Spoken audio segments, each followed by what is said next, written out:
you ever wondered how to get great swirls in your glycerin soap? Or even wondered if it was possible without using some special base? I'm here to tell you, it is.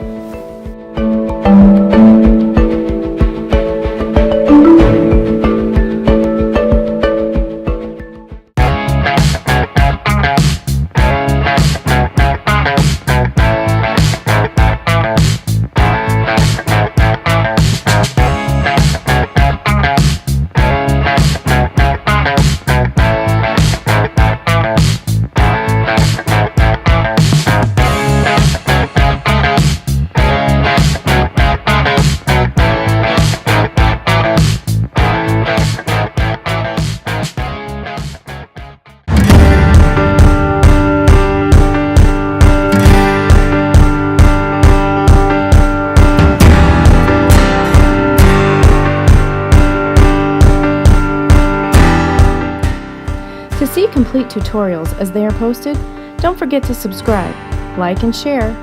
Oh, and ring the bell.